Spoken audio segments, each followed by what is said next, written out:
So I, 16-year-old female, am named after my grandma, Nancy, my mom's mom. There's a bit of a tradition in my family to name the first grandchild of each gender after one of the grandparents of the same intimacy. I was the first girl. My mom wanted to follow the tradition, and Dad didn't, so I was named after Mom's mom. My dad chose my middle name Sky. Ever since I was in kindergarten, I have used the name Sky instead of Nancy. My family called me Nancy for years anyway, but eventually everyone else would ask for Sky when they wanted me. My teachers called me Sky. My friends' parents, our neighbors, our doctor, everyone. So my family started calling me Sky too, and sometimes Nancy would slip in, but I personally never used it. My mom and grandma were the people most upset.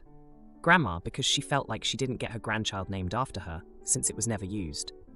And my mom because she wanted the tradition too, but also, she doesn't like Sky, and only said yes to it as my middle name because Dad didn't like Nancy, and she didn't want to be unfair. I have toyed with the idea of changing my name when I turn 18, but it feels like that would be a shit show. Ever since Christmas, my mom, grandma, and some other family members on my mom's side have suggested I should use Nancy again. Grandma told me it would mean a lot to her, and she said, I'm getting to an age where the name doesn't seem so bad or old. My mom told me Sky isn't really a name I should be going into my adult life using, and she said Nancy will sound so much better.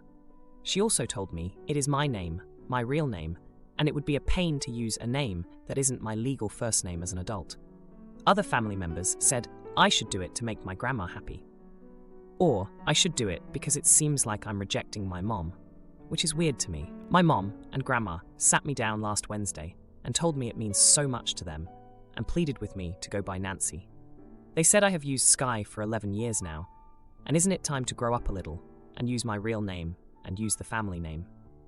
Mom told me it's embarrassing to her because some of her friends have asked why I hate grandma or my name's so bad that I use my middle name like it's my name. I told them I don't want to be Nancy and will not start using it instead of Sky. I told them I am Sky, and that might not be easy for them, but it's what I prefer, and I'm the one living with the name.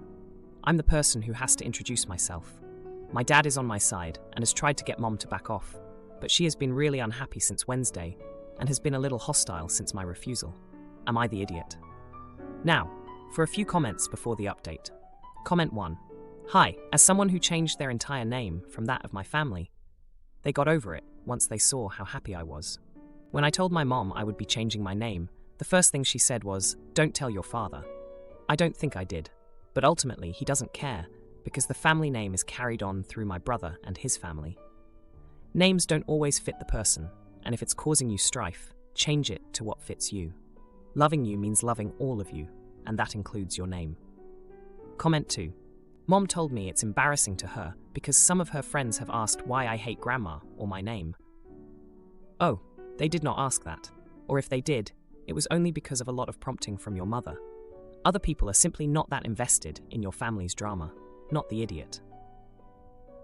Now for the update. Hey everyone, thanks for all the support on my last post. A lot has happened in the past 3 months, and I've got quite the update for you all. So, after the whole name drama during Christmas, things kind of settled down for a bit. My mom and grandma were still giving me the cold shoulder, but I was sticking to my guns about being called Sky. My dad was still my rock, always reminding me that I should be called whatever makes me happy. But then, my 17th birthday rolled around, and that's when things really hit the fan. My mom threw me a party, which was nice, but she introduced me to everyone as Nancy. I was so embarrassed and angry, I ended up locking myself in my room for the rest of the night. My dad tried to talk to her about it, but she was adamant that it was time for me to start using my real name. A few weeks after the party, my grandma got sick. It wasn't anything too serious, but it was enough to land her in the hospital for a couple of days. I went to visit her, and she was so happy to see me. She kept calling me Nancy, and in that moment, I didn't have the heart to correct her.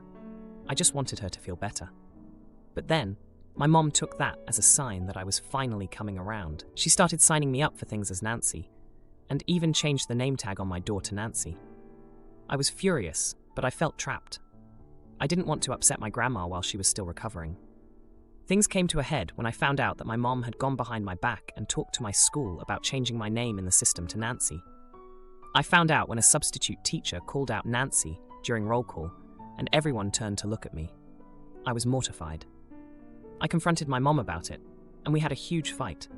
She said she was just trying to do what was best for me, but I couldn't see how forcing me to be someone I'm not was good for anyone. My dad tried to mediate, but my mom was unyielding. Then, the biggest news dropped. My dad sat me down one evening and told me something I never knew about my mom. Before they were married, she had been engaged to someone else, a guy named Nathan. Nathan had died in a car accident just a few months before their wedding. My dad said that my mom had always wanted to name her first daughter after him in some way, and that's why she was so attached to the name Nancy. I was shocked. I had no idea about any of this. It made me see my mom's insistence in a whole new light, but it also made me angry that she had put that burden on me without telling me the truth. I decided to take matters into my own hands. I started by talking to my school and getting my name changed back to Sky in the system. Then, I sat down with my mom and told her everything I was feeling. I told her I understood why the name Nancy was so important to her, but that I needed to be my own person. It was a long and emotional conversation, but in the end, my mom broke down and apologized. She said she never meant to hurt me, and that she would try to respect my wishes from now on. Things have been better since then. My mom has started calling me Sky more often, and my grandma even slips up and calls me Sky every now and then. I thought that was the end of it, but then, just last week, I found a letter addressed to me, to Sky, from my grandma. In the letter, she told me that she always knew I was meant to be Sky, and that she was sorry for pushing the name Nancy on me. She said she had seen how unhappy it made me, and that she wanted me to be happy more than anything. She also revealed that she had been the one to convince my mom to let me be called Sky when I was born, because she had seen how much my dad loved the name. I was in tears by the end of the letter. It felt like a huge weight had been lifted off my shoulders. I finally felt like I had my grandma's blessing to be Sky, and it meant the world to me. But then, just when I thought things were settling down, my dad dropped another bombshell. He told me that he had been doing some thinking, and he had decided to legally change his last name to Sky. He said he wanted to show his support for me, and that he had always loved the name too. I couldn't believe it. My dad, changing his last name to Sky? It was the most unexpected and amazing gesture. My mom was stunned, but after everything that had happened, she didn't protest.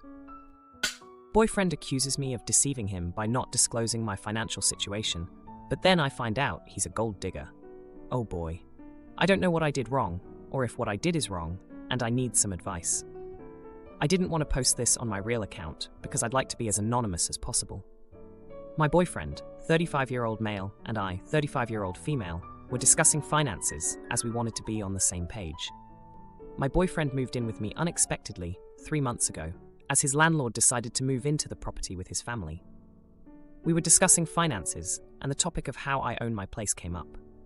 I explained I won some money, not a lot, but enough to be able to put myself through nursing school, purchase my home, and have some savings, back in 2009, and bought my place outright, and then rented it out until I moved back into it in late 2018. Obviously, I had some luck on my side, as this was right in the middle of the recession, so I got my place for a really cheap price. He says I deceived him by giving him the impression that I was financially well off, and that I led him to believe I was more business savvy than I was. I don't know how I did that because I literally work as a nurse, make decent money, fully own my home, fully own my car, have decent retirement plans, and decent savings. I'm fairly certain that I am financially better off than most people I know. He says that he can't trust me anymore and that he was stupid to have listened to my financial advice. But the thing is, I never gave him any financial advice, except for telling him not to buy a car that was, in my opinion, unreliable and much too expensive. Did I deceive him by not telling him how I got myself financially stable? For your information, we have been dating for almost a year and a half. Edit. I just had another very weird conversation with him, and I honestly can't wrap my head around it. Yeah, so he is definitely a gold digger. He asked me how much I have in savings and seemed impressed with how much, and then said maybe he reacted too aggressively.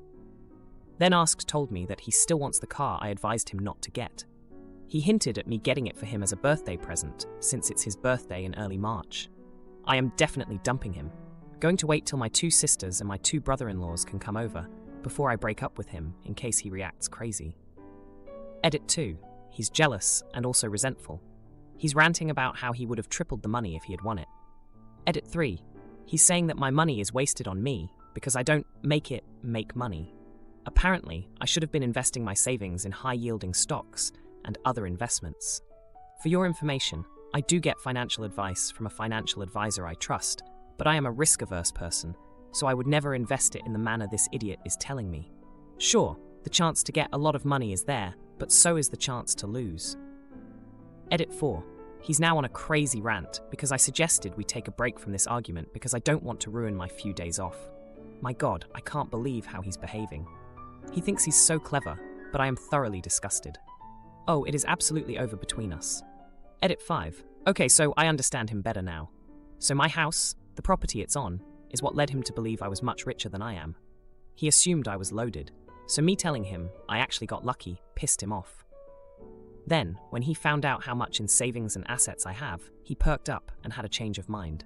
He's now telling me that with just a quarter of my money, he can show me how to invest in the stock market and make real money. Oh, he is genuinely deluded. Now, for a few comments before the update. Comment 1. Not the idiot. I wonder if he's disappointed because he thought you came from a wealthy family. Or is he disappointed that you don't secretly have some lucrative side business on top of being a nurse?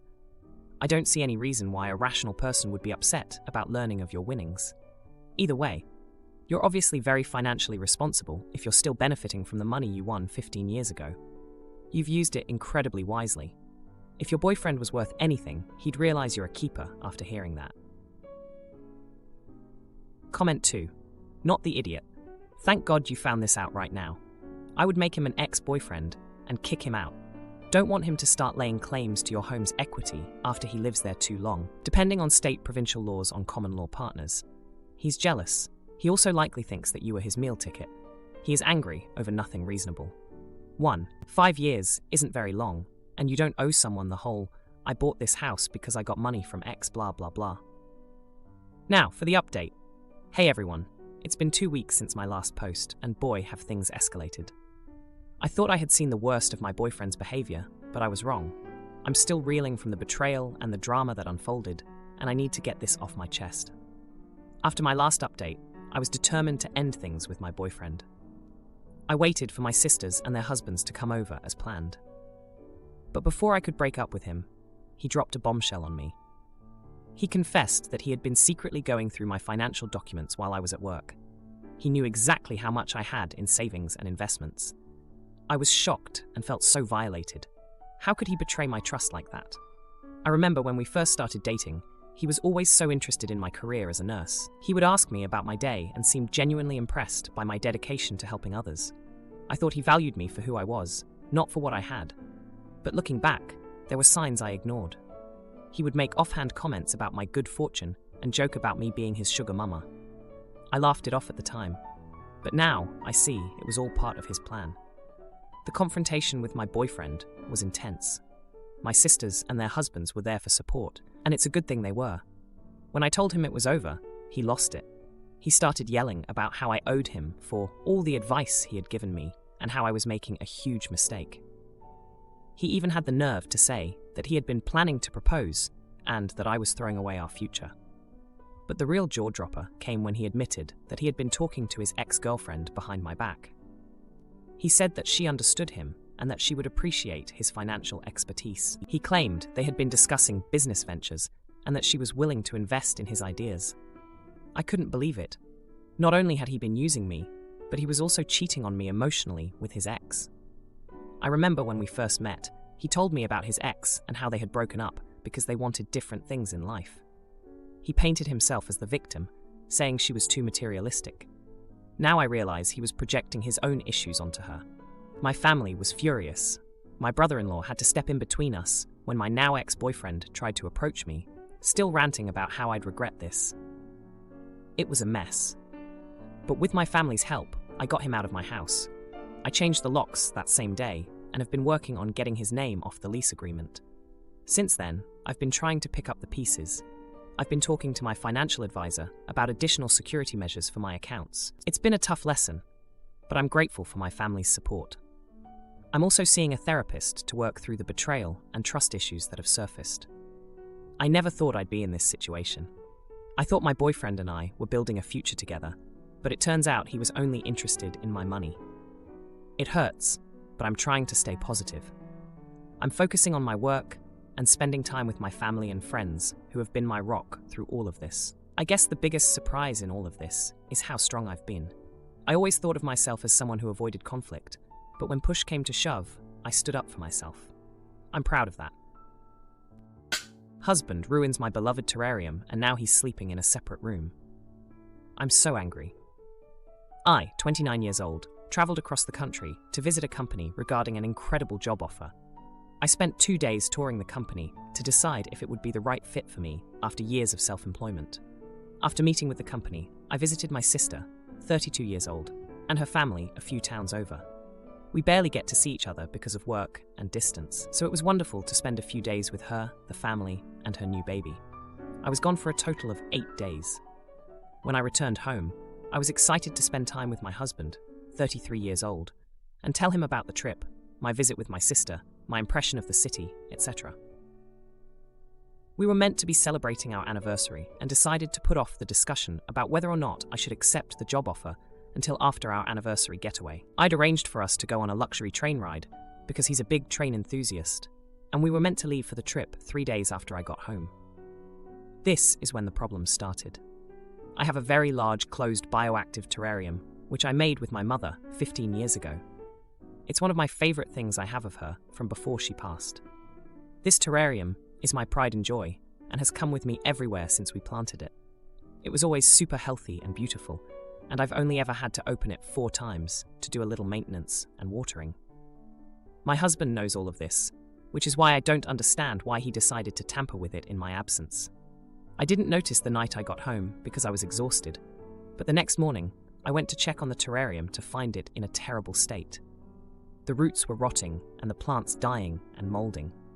He told me that the day I left, he poured a few cups of water into the vessel and sealed it again. I was so mad I cried, and it turned into a huge argument because it's just a plant, and all you do is look at it anyway. He called me ungrateful and overdramatic, and that I should appreciate that his intention was to help me, and that he didn't ask because he didn't want to bother me on my trip. I ended up cancelling our anniversary plans, partly because I was so upset that I didn't want to go, and partly because I wanted to try and salvage the plants, and that would require time. He hit the roof when I told him and is now sleeping in a separate room and refusing to speak to me because according to him, I'm being petty and trying to destroy our marriage. Am I being oversensitive about my plants? My friends are pretty evenly split and have pointed out that he was just trying to be thoughtful, however misguided it was. Now, for a few comments before the update. Comment 1. Not the idiot, and I doubt your husband was trying to help. Firstly, if you have only opened it a few times, then he knows it doesn't get watered that often. Secondly, he knows how much it means to you, so he should know that you would have taken care of it before you went, or would have left very detailed instructions. Also, how big is it? Would a few cups of water have been way too much, even if he was just being helpful? The "you just look at it" comment is also strange. That's what everyone does with their plants. Comment 2. Is taking this job going to necessitate a move that he's unhappy about, or change the balance of who the primary breadwinner is? This seems like a tantrum, followed by gaslighting. Not the idiot. Edit.